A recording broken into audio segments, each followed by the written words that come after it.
The world number one has never been one to hold back.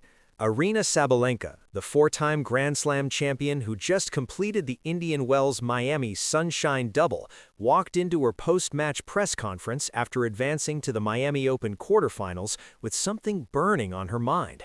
She had just defeated Zheng Qinwen in straight sets, extending her winning streak to 14 consecutive matches across Indian Wells and Miami, a feat only 3 number-one ranked players have achieved since 1989.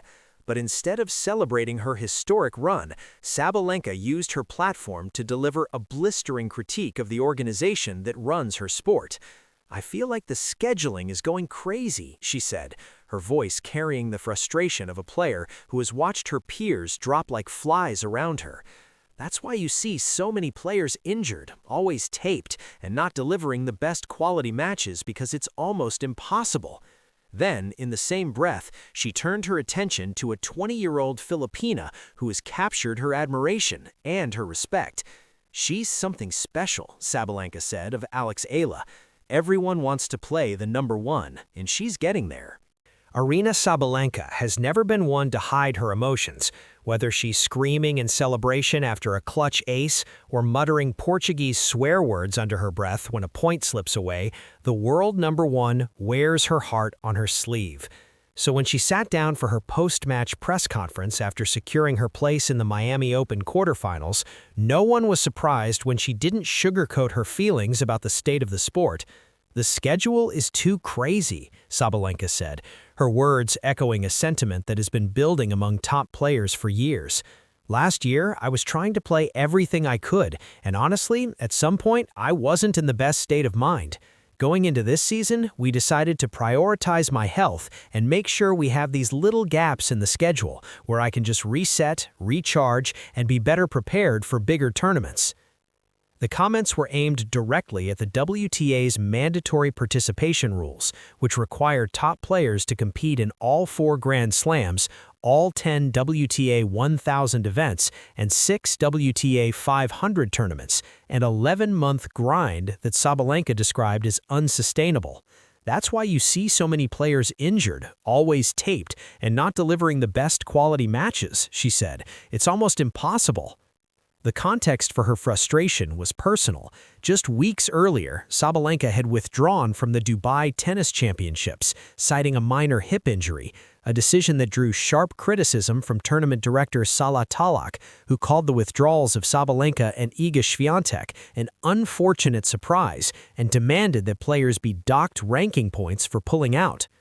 "It was an unfortunate surprise last night to get news of the withdrawal of Aryna and Iga," Tahlak had told The National in mid-February. "The reasons for withdrawal were a bit strange. Iga said she wasn't mentally ready to compete, while Sabalenka said she has some minor injuries. I think there should be a harsher punishment on the players, not just fines. They should be docked ranking points." Sabalenka's response, delivered at the Miami Open, was blistering. "I don't think he showed himself in the best way possible," she said of Tahlak. "For me, it's actually so sad to see that the tournament directors and the tournaments are not protecting us as players. They just care about their sales, about their tournament, and that's it. I'm not sure if I ever want to go there after his comment. For me, it's too much." The comments sent shockwaves through the tennis world. Coco Gauff, who had had her own struggles with injury and scheduling, came to Sabalenka's defense. "I just feel Iga and Aryna have played that tournament so many times, and it wasn't anything personal to it. It's tough. We're trying our best to play the calendar. I completely understand why she would feel like that, because the comments were unnecessary." In the midst of her critique of the WTA, Sabalenka turned her attention to a player she has never faced but clearly admires. Alex Eala, the 20-year-old Filipina who had just been eliminated from the Miami Open in the 4th round by Karolina Muchova, had been making waves throughout the tournament. Her jersey sales accounted for 57% of all merchandise sold. Her matches sold out weeks in advance, and her presence had turned Hard Rock Stadium into a sea of Filipino flags. "She's something special," Sabalenka said of Eala. When asked about the possibility of facing the Filipina in the future, the world number one didn't hesitate. "Everyone wants to play the number one in the world, and she's getting there." The praise was significant, not just because it came from the top-ranked player in the world, but because Sabalenka rarely singles out younger players with such enthusiasm. Her words echoed those of Eala herself, who had recently named Sabalenka as one of her dream opponents. During an appearance on Andy Roddick's podcast, Served, Eala was asked which current player she would most like to face. Her answer was immediate. "Sabalenka, of course," she said. "I think everyone wants to play the #1 in the world.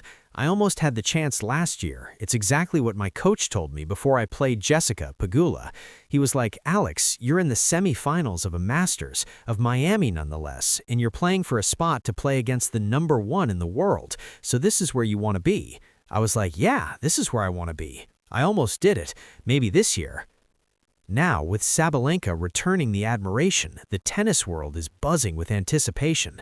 The two have never met, but if both continue on their current trajectories, a clash between the dominant world #1 and the rising Filipina sensation seems inevitable. When asked about Eala's Miami Open run, which ended with a 6-0, 6-2 loss to Muchova, Sabalenka was quick to put the result in perspective. "She's young, she's learning, she's already done things that most players only dream of, and she's only going to get better." Sabalenka's critique of the WTA wasn't just about Dubai. It was about a system she believes is broken. During the Miami Open, Sabalenka found herself at the center of yet another scheduling controversy. Her second-round match against Ann Lee was scheduled to be played on the main stadium court, but due to weather delays, organizers considered canceling her match entirely or moving it to the smaller Butch Buchholz court. The reason? Carlos Alcaraz and João Fonseca's match was being given priority for the night session. Tournament director James Blake had already committed to giving rising stars like Fonseca and Alex Eala preferential treatment due to their drawing power. But Sabalenka, the world #1 and defending champion, was being asked to move.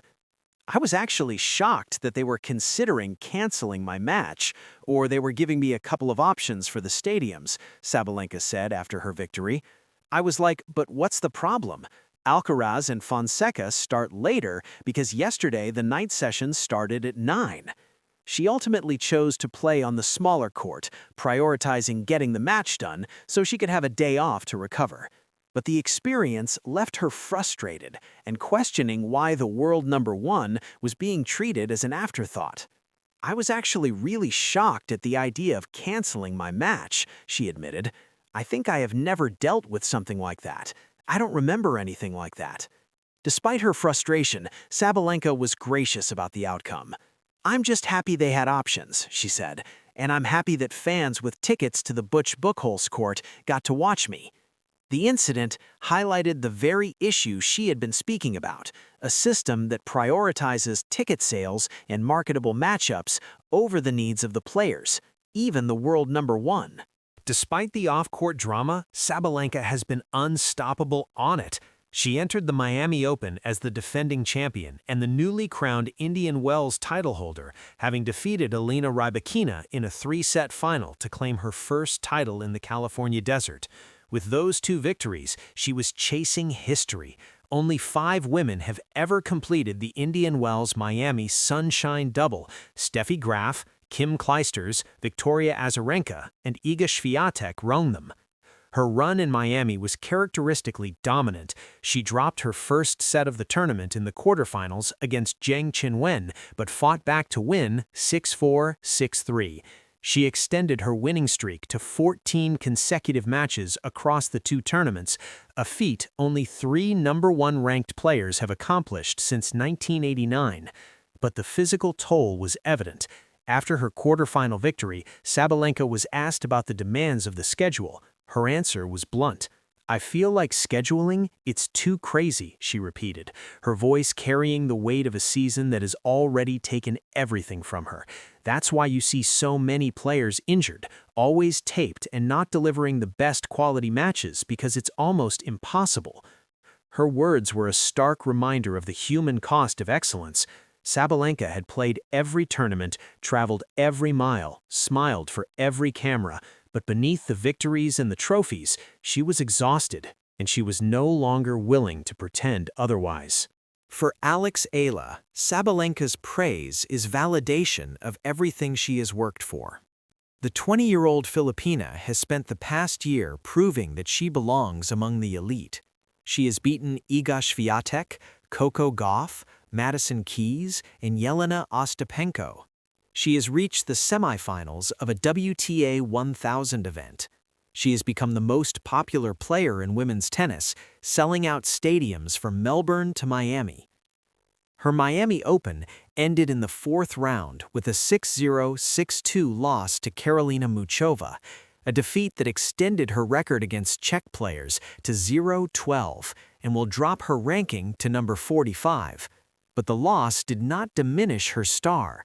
If anything, it highlighted the gap she still needs to close and the determination she has to close it. After the match, Eala was characteristically composed. "Of course, I'm leaving the court today a little disappointed, which is normal, but overall, I'm very happy about my performance this week," she said. She then turned her attention to the clay season, beginning with the Linz Open in April, followed by Madrid, Rome, and Roland Garros. "Clay is one surface I definitely have a lot of room for improvement, so I'd love to see how it will pan out this year." But Sabalenka's words will linger. The world number one, a player Eala has never faced but has dreamed of facing, has publicly acknowledged her, has called her special, has said she's getting there. For a young player still finding her way, that acknowledgement is worth more than any ranking point. And for fans who have followed Eala's journey from the beginning, it's proof that their belief in her has not been misplaced. Aryna Sabalenka just did something that left the tennis world stunned. In the midst of her historic Sunshine Double run, the world number one didn't just criticize the WTA's grueling schedule, she delivered a blistering indictment of an organization she believes has lost sight of its players. And in the same breath, she turned her gaze to Alex Eala. "She's something special," Sabalenka said of the 20-year-old Filipina. "Everyone wants to play the number one, and she's getting there." The praise came as Eala was processing a 6-0, 6-2 loss to Karolina Muchova at the Miami Open, a defeat that extended her record against Czech players to 0-12 and will drop her ranking to number 45.